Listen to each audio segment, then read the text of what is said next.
মাতৃত্বকালীন লম্বা বিরতি কাটিয়ে জনপ্রিয় অভিনেত্রী মাসুমা রহমান নাবিলার কামব্যাক হয় ব্লকবাস্টার সিনেমা তুফান দিয়ে।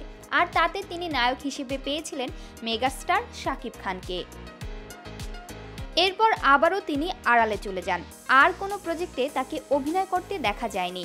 এবার এই তারকা আসছেন ওটিটির দুনিয়ায়, আর সেখানে নায়ক হিসেবে পাচ্ছেন আরফান নিশোর মতো জনপ্রিয় অভিনেতাকে। ঈদে মুক্তিপ্রাপ্ত দাগের রেশ এখনও শেষ হয়নি, সেই উন্মাদনার মধ্যেই চলছে আরফান নিশোর নতুন ওয়েব সিরিজের এই খবর ভক্তদের মধ্যে আলাদা উত্তেজনা তৈরি করেছে, এটা বলাই বাহুল্য। আপাতত সিরিজটির শুটিং নিয়ে ব্যস্ত রয়েছেন জনপ্রিয় এই তারকা। ভিকি জাহিদ পরিচালিত আকা নামের এই সিরিজের শুটিং প্রায় শেষের দিকে। শুরুর দিকে জানা গিয়েছিল এতে আরফান নিশোর সঙ্গে জুটি বেঁধেছেন তানজিম সাইয়ারা তটিনী, কিন্তু আদতে তা হলো না। আকায় নিশোর নায়িকা হয়ে পর্দায় ফিরছেন মাসুমা রহমান নাবিলা।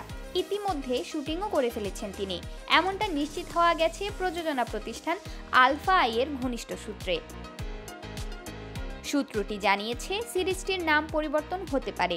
আপাতত প্রাথমিকভাবে এর নাম রাখা হয়েছে আকা, আবার আজাদও হতে পারে। তবে এতে তটিনী থাকছেন না, এখানে নিশোর বিপরীতে দেখা যাবে নাবিলাকে। রাজধানী ঢাকা ও ঢাকার বাইরের কিছু লোকেশনে বেশিরভাগ অংশের শুটিং হয়েছে। এদিকে সিরিজটিতে কল গার্ল চরিত্রে অভিনয় করতে দেখা যাবে মডেল ও অভিনেত্রী সেমন্তী সৌমিকে, এমনটাও জানিয়েছে আলফা আইয়ের ওই ঘনিষ্ঠ সূত্র।